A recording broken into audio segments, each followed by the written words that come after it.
Makadi vana veZimbabwe, hama dzangu, ndinokudai nerudo rwaMwari. Ndauya kuzokutaurirai pamusoro penherera. Musoro wangu wenyaya wenherera nekutambudzika kwayo. Nherera haina zororo. Ndinoda kutaura pamusoro pekuti kana uchinamata Mwari uri nherera, Mwari anokunzwa unenge uri padyo naMwari. Ini ndinotenda Mwari nokuti kutendeuka kwandakaita ndikada Mwari, it was not an accident. Nekuti ndisati ndatendeuka ndakatomborota ndiri muchechi ndichinamata ndichinzwa mwoyo wangu wese wakaperera pamberi paMwari. Hazvina kutora nguva, next year yacho ndakabva ndatendeuka. Asi chandinofarira pakunamata, kunamata kana uchiteerera Mwari, Mwari anokupindura. Kana uchiita mirayiro yake uchirarama sezvaanoda, unorarama upenyu huri miraculous kana kuti supernatural kana kuti upenyu hweminana, ndo hwaunorarama. Zvakadaro kwandiri, chishamiso chekutanga chakaitika kwandiri, ndakange ndine hembe yangu yandaipfeka imwe chete ndichienda nayo kuchechi. Ndiyo yandaitiwo hembe yakanaka yandaienda nayo kuchechi. Zvadaro ndakati ndichinamata rimwe zuva, Mwari akanditi ndipe hembe imwe chete iyo yandaenda nayo kuchechi. Ndikanzi ndinoipa kune mumwe mwana vevamwe waitambudzika chaizvo. Upenyu hwavo hwese hwaingove hwekutambudzika, kana chikafu kana vana chaivo zvekupfeka vanenge vasina. Saka Mwari akanditi ndiende ndinopa mwana wemunhu iyeyo kamusikana, ndinomupa hembe yangu iyoyo. Saka semunhu anga achiri mudiki pamweya ndisati ndanyatsonzwisisa zvekunamata, ndakataura kuna amai ndikati, amai, Mwari ari kunditi ndipe mwana wekwanhengi hembe. Amai vakati, iwe hautorina nehembe dzekupfeka, asi uri kuona uchikwanisa kunopa mwana wekwanhengi hembe, saka iwe uchasara uchipfekei? Ndobva ndamboteerera ndikati, asi zveshuwa hembe ndiyo chete yandotoenda nayo kuchechi iyoyo. Saka ndichaita sei kana ndamupa? Ndongoenda nezvimwe zvimahembe zvisingaite izvi? Kubva ndagara nayo hembe iya. Asi mukati mangu makaramba muchinzwa kuti hembe haisitori yangu. Kuda kuti ndiipfeke kudai sendotonzwa kuti hembe haisi yangu, iyi hembe yemusikana uyawe.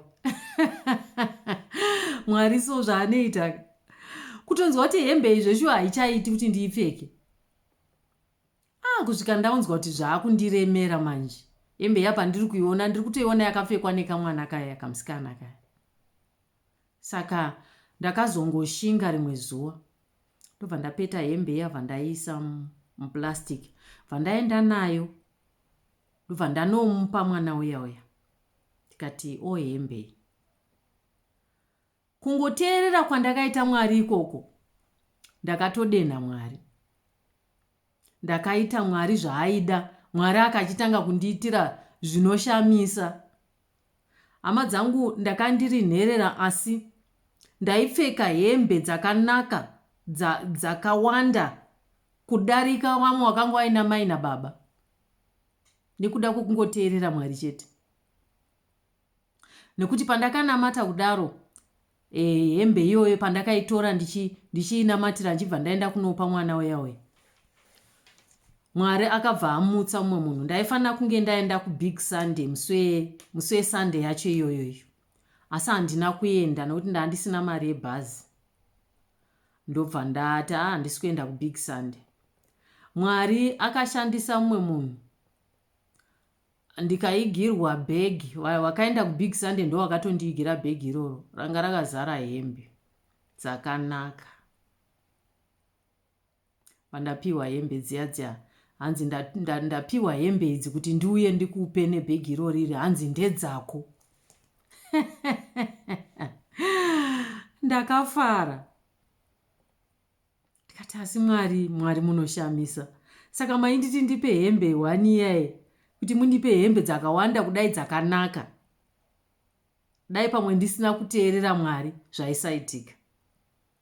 Saka ndakabva ndapiwa hembe dziya dzakanaka dzakawanda.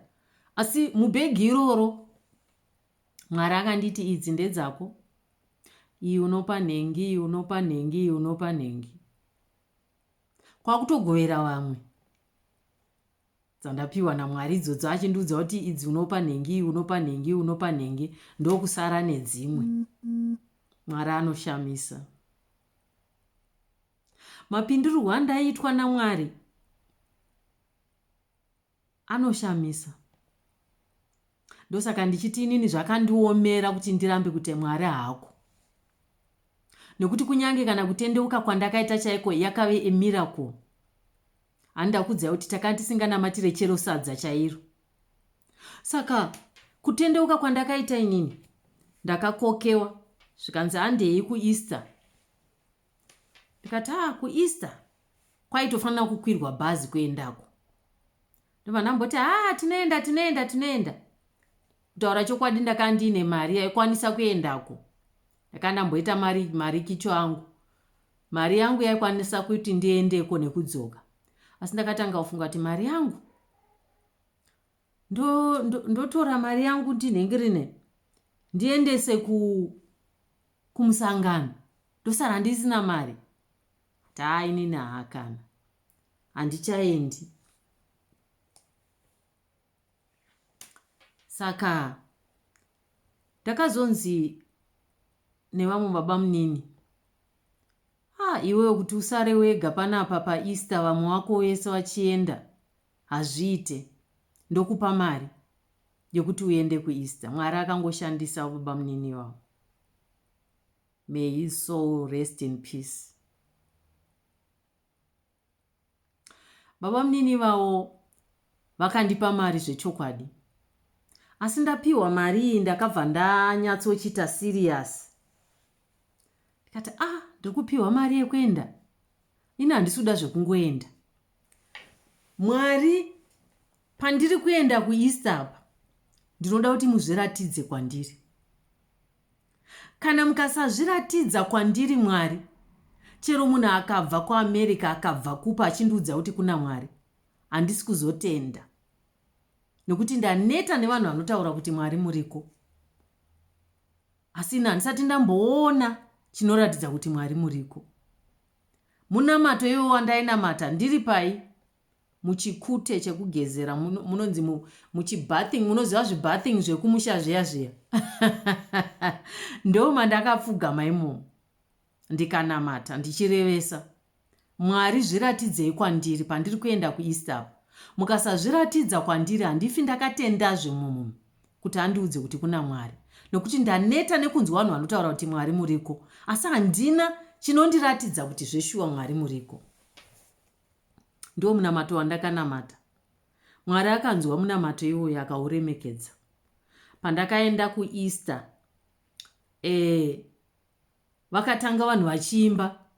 Kuimba kwavo kwese kwanga kwakuitirwa mumwoyo mangu, zvekuti chero vanhu vasisaimbi mukati mangu maane nziyo muchiimbika. Zvekutotadza kurara ndichingonzwa nziyo dzekwamwari dzichiimbiwa mumweya mangu. Saka zvakandinetsa kuti maitikira ari kuita zvinaya, chii chiri kunyatsoitika? Vaimba zvaakuimbirwa mumwoyo mangu. Vanopupura avo vachipupura vachitaura kuti ndaituka asi handichatuki. Ini zveshuwa ndingatokwanisawo here kuregedza kutuka ini? Nekuti ndaituka, kana ndatsamwa ndaituka zveshuwa. Asi Mwari akandibatsira. Nokuti ndakazadzwa nemweya mutsvene ndisingambozivi kuti chii chinonzi mweya mutsvene ini. Mwari akandibata nenzira inoshamisa. Ndakangoti takamira mumabhenji tichiimba zvikanzi tese ngatinamatei. Ini ndakanga ndisingagoni kunamata, asi ipapo ndainzwa simba richibva pasi pemweya wangu rekunamata. Ndikatanga kunamata, masoko andaisaziva kuti ari kubvepi. Ndikashaya kuti ini ndiri kunamata munamatiro uyu, ndiri kunamata sei kweni? Pandiroda kuti nditi Mwari ndozongona ndakutaura mamwe mawedzi. Pandiroda kuti ndikutendai Mwari ndobva ndanzwa ndakutaura mamwe mawedzi. Ndombonyarara kuda kuzvidzikamisa. Asi simba rekunamata rakanga richibva pasi pemwoyo wangu rakanga rakawandisa zvokuti raindipusha kuvhura muromo. Ndakazadzwa nemweya mutsvene ndisingazivi. Pakazonzi vanoda kugamuchira Jesu, ndakatoenda ndichimhanya ndichitira kuti pamwe ameno zvaakuitika pandiri. Sei ndiri kuti kana ndakuda kutaura kuti Mwari zvoramba zvotaurika neimwe nzira? Chii chiri kumboitika pandiri? Pandakaenda kunogamuchira Jesu zvakabva zvatoita wesi. Ndaakutotaura nendimi dzakanyanya. Saka ndakatozoti musangano wapera ndopandakachibvunza vamwe vandakandaenda navo. Ndakandaenda nevamwe sisi, nemumwe munin'ina, nemumwe muroora, nevamwe mainini. Ndovandakanga ndaenda navo. Ndikati ini zvanga zvakuitika pandiri handisi kuziva ini. Naizvozvi ndingoti ndikada kunamata ndobva ndatanga kutaura mawedzi andisingazivi. Sikanzi namainini vaya, watozadzwa namweya mutsvene, ndo mweya mutsvene iwoyo. Saka inini Mwari akandipindura, akandizadza nesimba ramweya mutsvene ndisingarizivi, ndisingatozivi kuti chii chinonzi mweya mutsvene. Saka munhu haangandiudzi kuti hakuna Mwari, nekuti ini handina kumboita zvokuparidzirwa zvemweya mutsvene kana kuti uya kunoti uzadzwe namweya mutsvene. Aiwa, ndakazadzwa namweya mutsvene ndiri mubhenji. Mwari akanaka. Hama yangu, kana uri nherera soka ida Mwari, upenyu hwako hunoshanduka. Kana uina Mwari unorarama upenyu hunoshamisa. Ndinokudzai dzimwe nguva ndaiti kana kunzi kune musangano kwakati ndikanamata munamato iyo ndichiti inini Mwari ndiri kukumbira mari yekuti ndiende nekuti ndinoda kuenda kumusangano iwoyo. Mwari aindipindura pamwe zuva iroro randiri kunamata iroro. Ndotonzwamo munhu oti ndinoda kukupa mari yekuenda kumusangano, uye pakati ukwire bhazi, ndinokubhadharira mari. Ndozvaiitika mandiri. Upenyu hwangu hwaingowe upenyu hunoshamisa, wekuti munhu aisanyatsonzwisa kuti zviri kumbonyatsoitika sei kwaari. Vamwe pawaindinzwa ndichipupura kamwe aitofunga ndiri kunyepa because mamirakozi achanga akawandisa. Aiitika nekuti ndaifamba naMwari. Ndanga ndachinyatsobata kuti Mwari akanaka sei. Ndichiziva kuti nhamo yangu yese andawana ndinoipa kuna Mwari, iye ondipindura. Kunyange kuenda kwandakaita ndisati ndaenda kuBible school ndiri muform 3, ndakanamata kuna Mwari ndichibvunza Mwari kuti Mwari aida kuti ndiitei muupenyu hwangu. Mwari akataura kwandiri akati uchandiparidza. Saka kuenda kwangu kuBible school yanga isiri accident. Unofamba upenyu hwakarongeka hwaunotoziva kuti ndiri kubva apa ndichienda apa, nekuti unenge uina Mwari. Chokwadi pandairwara ipapo ndiri kurwarisisa zvandaita izvozvo, pane vamwe elder vatainamata navo vakauya, vaisouya vachindinamatira mazuva ese vachidzokera, vachiuya vachindinamatira vachidzokera.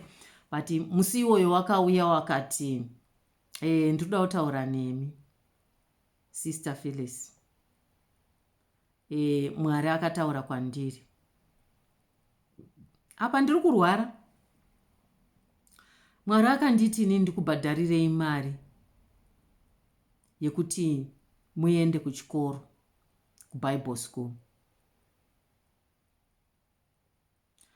Ndikati zvikanzi saka ndinoda kuti munamate nekuda kwazvo. Zvichida Mwari akatotaura kudhara kwamuri, asi akapa confirmation kwandiri. Saka ende ndoda kuti munamate kuna Mwari. Kana Mwari anga asati ataura kwamuri, ndoda kuti munamate nekuda kwazvo. Ndobva ndasara ndikati ndakufunga. Munoziva pfungwa dzenyama naSatani kana achida kukudzivisa pane chakanaka. Ndakasara ndikanamata, asi munamato wangu wanga usiri wekuti Mwari ndiudze kuti ndoenda kuBible school here, nokuti ndaiziva kuti Mwari akataura neni kudhara ndiri form 3 kuti ndichamuparidza. Saka ndakati inini handingadi zvekuenda kuBible school ini. Ndikatanga kutonongora ndikati kumba kwedu vana vekwedu vanenge vachiendeswa nani kuchikoro, ndini first born, because sisi vandaitaura vaya vanga vari mwana wababa wangu. Baba wangu vakanga vaine mumwe mudzimai. Saka nasisi vati hatakasiyana zvakanyanya zvekuti ivo vakatopedza form 4. Ndofunga pandakapedza grade 7 vanga watoroorwa watove nevana. Saka tatakasiyana chaizvo nasisi ivava. Saka kumba kwedu manje ini ndiri wokutanga. Ndaiti saka Mwari anoda kuti ndiende kuBible school. Vafundisi ndinovaona vazhinji vacho vanotambudzika. Ndinozoita sei vana vekumba kwedu? Ndachitombotiwo kana ndadzidza ndakushanda ndoendesa vana vekwedu kuchikoro. Asi hazvina kudaro. Ndakanamata ndikati Mwari, munoda kuti ndiende kunoita basa renyu, asi ndiri kuona zvisingaiti, nokuti vana vekumba kwedu ndinoda kuti ndivaendese kuchikoro. Mwari akandipindura ipapo, namato iwo ndichingonamata iwo. Mwari akapindura akanditi, nguva yese iyi wewe wakadzidza nevamwe vese vanotevera mumashure mako vakadzidza, ndiani aivapa mari yechikoro? Ndikanzwa anza ichibva pasi pemwoyo wangu kuti ndiMwari. Hakuna mumwe akambovapa mari yechikoro. Saka zvadaro, ipapo pandainamata munamato iwoyo, munin'ina wangu anga ari grade 7 gore iroro. Akabva apasisisa zvepamusoro. Sezvinei kwakabva kwauya munhu akabva kuAmerica, mudzimai, ndobva akutoratidzwa mukuona musikana uyo ndiye apasa kudarika vamwe vese pachikoro panapa.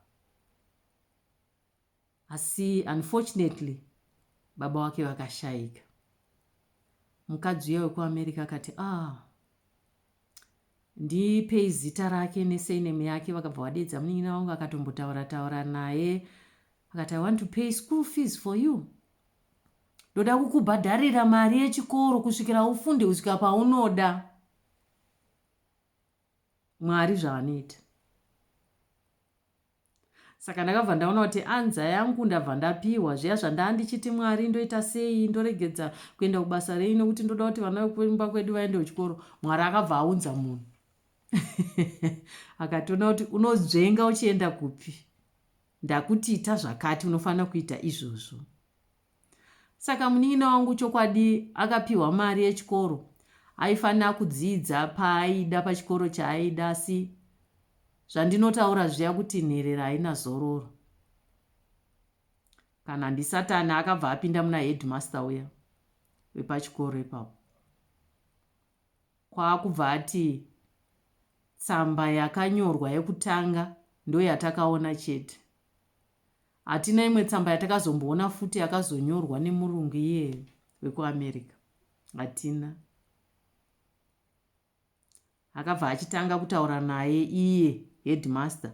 Headmaster akutotaudza munin'ina wangu kuti iwe mari yauri kupiwa yekuti uende naye kuchikoro hatingabatsire iwewe wega.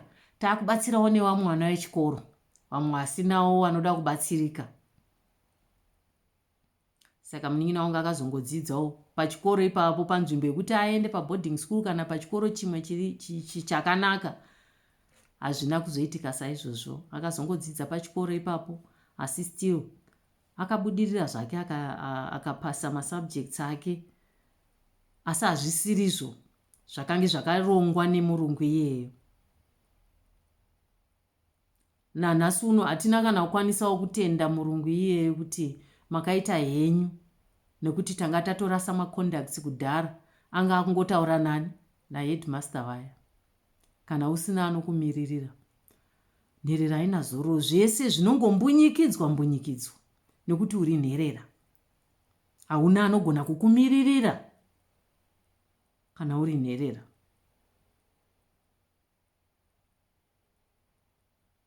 Munin'ina wangu iyeyo ndiwe chitatu kubva kwandiri. Pane 2 wakomana wangu ari pakati pedu. Bati tese takangodzidza. Imwe hanzvadzi yangu ndiye andonyanyonzwira tsitsi nekuti akazombonogarazve kwaba munini vaya.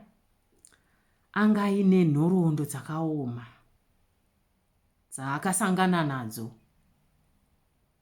Vadikani, unherera hwakaoma.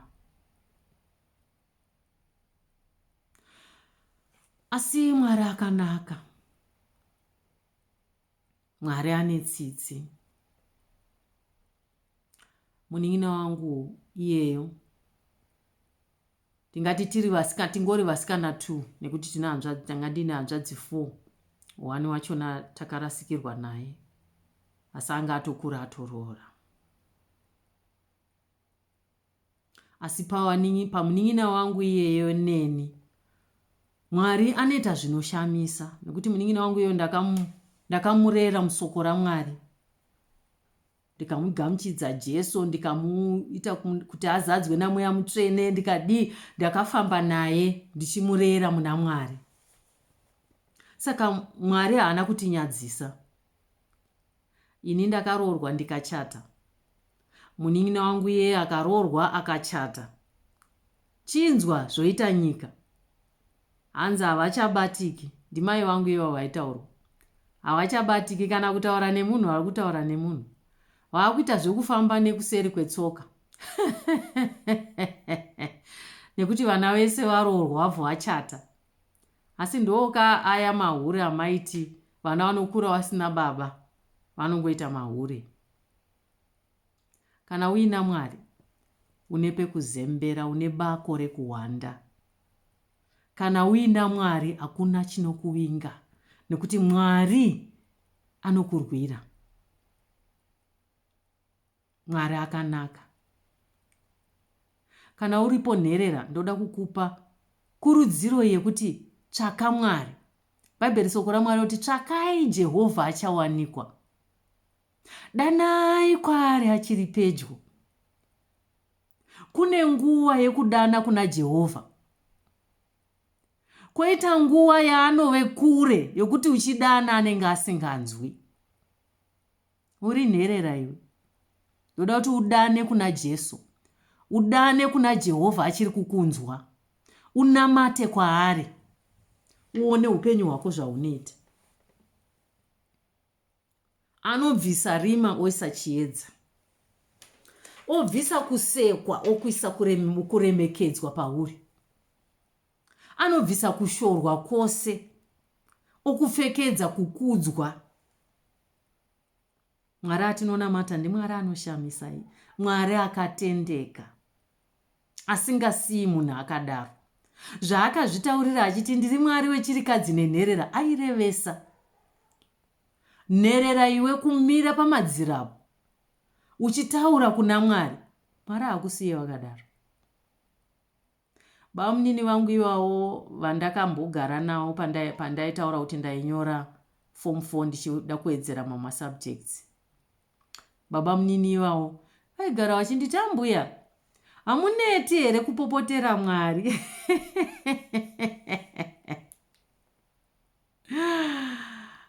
Vaitoona kuri kupopotera Mwari nekuti zuva rimwe narimwe ndichimuka ndichidandaura kunamata.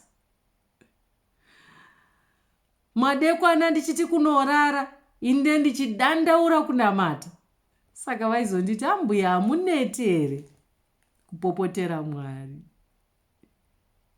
Asi kwaisavi kupopotera Mwari.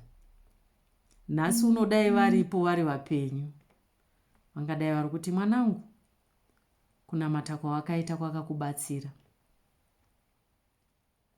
baba munini wavo vakarwa hondo dzakati wandei, nekuti even imba yedu yekuharare kune vamwe waida kutoitengesa tichiri vadiki. Asi baba munini wavo wakamira wakati hatingadaro, vana vanogara pai.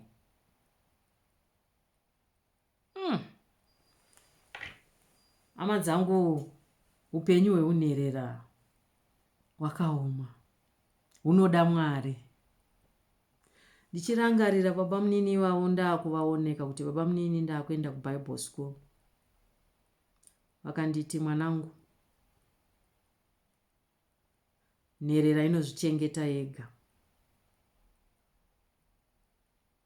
Kwauri kuenda kuchikoroko tinenge tisiko, hakuna anenge ariko, unozvichengeta wega. Ndikayabatisisa masoko iwayo, baba munini vaitaura vachiti, mwanangu, nherera ngaiteerere panorayirwa mwana wamambo. Hanzi panorayirwa mwana wamambo, nherera teerera. Panorayirwa mwana wamambo, nherera teerera. Zvichitaridza kuti iwewe hausisina munhu anogona kukupa masoko akasimba ekukurayira, asi panenge pachirayirwa wamwe paya, isa nzeve yako uteerere. Vana ana baba wavo nana mai wavo vari kurayirwa kunzi izvozvo, woita sei? Wozvitora, wozvichengeta. Wazvichengeta zvichakubatsira iwewe. Saka masoko avo iwayo haambobudi mandiri. Nherera zvichengete wega.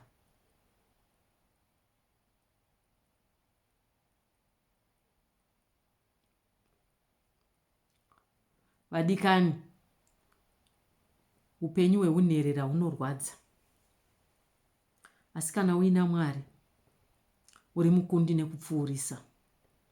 Ndine zvakawanda zvakaitika pandiri zvokuti kudai akanga asiri Mwari, ngadai ndisiri panapo. Ndinoda kufamba nemi ndichikuratidzai mandakafamba namo. Zvairwadza, zvaichemedza, asi Mwari unobuda imomo, anokubudisa imomo. Itraining yaunenge uchipfuura mairi, unozobuda wapa musoro-soro.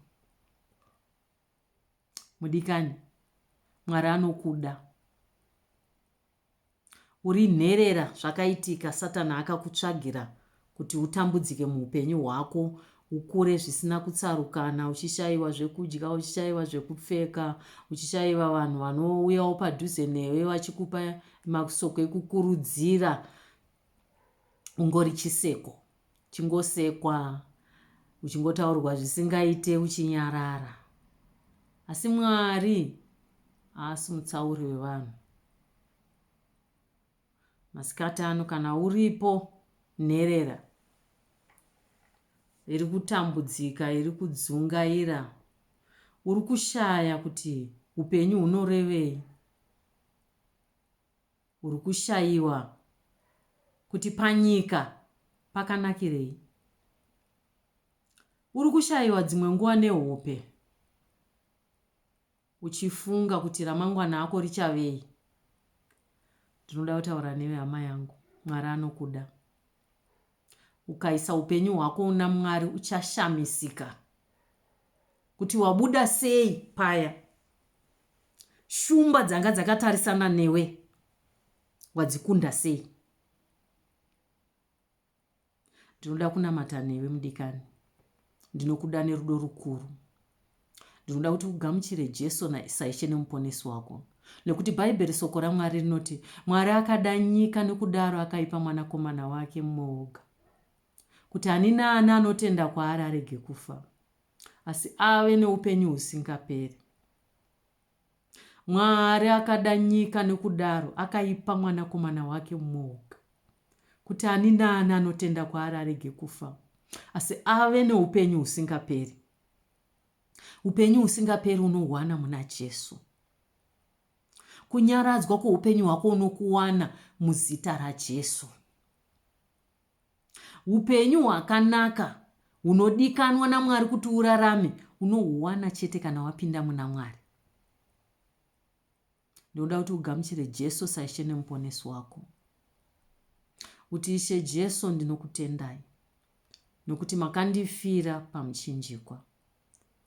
Ndinonamata kwamuri Baba muzita raJesu. Ndanzwa soko renyu kuti munondida. Ishe Jesu, pindai mumwoyo mangu kubva pazuva ranhasi. Ndive mwana waMwari. Nyorai zita rangu mubhuku reupenyu. Mundiregerere zvakaipa zvangu zvose. Kubva pazuva ranhasi mundipe simba rokunamata nokutsvaka chiso chenyu. Baba, ndinotenda nokuti mandiponesa. Dzimai bhuku rangu dzimai zita rangu mubhuku rerufu. Kubva pazuva ranhasi mundiponese. Ndatenda Ishe Jesu nekundiponesa. Muzita raJesu Kristu, amen.